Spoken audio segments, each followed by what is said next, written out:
बिस्मिल्लाहिर्रहमानिर्रहीम। अस्सलाम वालेकुम दोस्तों, मैं हुफियार से दोस्तों आज सूखी लाल मिर्च और लहसुन के साथ बहुत ही टेस्टी रेसिपी लेकर है। इंशाल्लाह ये आपको बहुत ही पसंद आएगी। बिस्मिल्लाहिर्रहमानिर्रहीम। तो यहाँ पैन में जाएंगे 5 टेबलस्पून कुकिंग ऑयल के, और फिर यहाँ हमारे पास 2 लहसुन है, इसमें ऐड कर देंगे और इनको हमने इसमें फ्राई करना है लो फ्लेम पर। और उसके बाद थोड़ा सा पकाने के बाद हम इसमें ऐड कर देंगे 2 टेबलस्पून साबुत धनिया और 1 टीस्पून ऐड कर देंगे साबुत ज़ीरा, और इसको इसके अंदर पकाना है। इसकी करनी है हमने बुनाई, और फ्लेम का आपने खास क्या रखना है, लो फ्लेम पर हम इस रेसिपी को बनाने वाले हैं। और इस तरह से इसका जो टेस्ट है बहुत ज़्यादा बढ़ जाएगा, और इस लहसुन को हमने बिल्कुल भी जलाना नहीं है। तो अब हम इसमें ऐड करेंगे तकरीबन 2 मिनट के बाद हाफ़ टी स्पून आमचूर। आमचूर के साथ इसका टेस्ट बढ़ जाएगा, थोड़ी सी इसमें खटास आ जाएगी जो इस चटनी को बहुत ही ज़्यादा टेस्टी बना देगी। और हाफ़ टी स्पून इसमें ऐड कर देंगे नमक, और अब इसको पकाएंगे मज़ीद।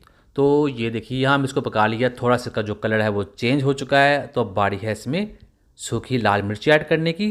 तो यहाँ हमारे पास मिर्ची हैं तकरीबन 1 प्लेट के करीब, तो इसमें ऐड कर देंगे बिस्मिल्लाहिर्रहमानिर्रहीम। और अब इन मिर्चों को इसमें पकाएंगे, इसमें करेंगे फ्राई, और साथ से इस तरह से चम्मच हिलाते जाएंगे। बहुत ही टेस्टी, बहुत ही मज़ेदार ये बिहारी चटनी है। अगर आपने पहले कभी ट्राई की तो ज़रूर ट्राई कीजिएगा, ये बहुत ही ज़्यादा करारी बनती है। तो यहाँ हम इसको पकाएंगे इसी तरह तकरीबन 4 से 5 मिनट के लिए। और दोस्तों चैनल पर है, चैनल को सब्सक्राइब करना मत भूलिएगा, और चैनल को सब्सक्राइब कर चुके हैं तो आप सबका बहुत शुक्रिया। तो अब बारी है इसमें अदरक ऐड करने की। तो अदरक जाएगी इसमें 1 टेबलस्पून। अदरक को हम इस पर कूट कर या छोटा छोटा काट कर ऐड करेंगे। अदरक के साथ ये बहुत ही ज़्यादा करारी बन जाएगी, और इसका जो फ्लेवर है वो मज़ीद बढ़ जाएगा।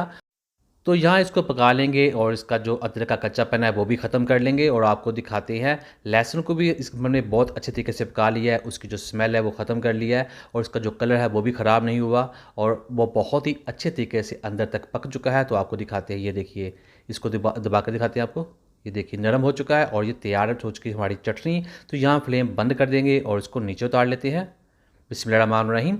तो अब हमने क्या करना है, हम इसको लेंगे और इसको ऐड कर देंगे ब्लेंडर के अंदर, और इसको हमने ब्लेंड कर लेना है, जिससे ये बहुत ही शानदार किस्म की हमारी चटनी तैयार हो जाएगी। तो इसको कर लेते हैं ब्लेंड बिस्मिल्लाहिर्रहमानिर्रहीम। तो ये देखिए हो चुकी है, इसको करते हैं डिश आउट बिस्मिल्लाहिर्रहमानिर्रहीम। तो अल्हम्दुलिल्लाह अल्हम्दुलिल्लाह, बहुत ही टेस्टी, बहुत ही मज़ा, चटनी बनकर तैयार हो चुकी है। उम्मीद करता हूं दोस्तों आपको आज की वीडियो पसंद है। वीडियो को लाइक कीजिएगा, चैनल पर नहीं है चैनल को सब्सक्राइब कीजिएगा, और अच्छा से कमेंट भी ज़रूर कीजिएगा, इंशाल्लाह आपको जवाब ज़रूर मिलेगा। तो दीजिए फिलहाल सारी को इजाज़त। ब्रेकफास्ट रेसिपीज़ के लिए, डिनर रेसिपीज़ के लिए, चिकन रेसिपीज़ के लिए चैनल को सब्सक्राइब कीजिए। अल्लाह हाफिज़।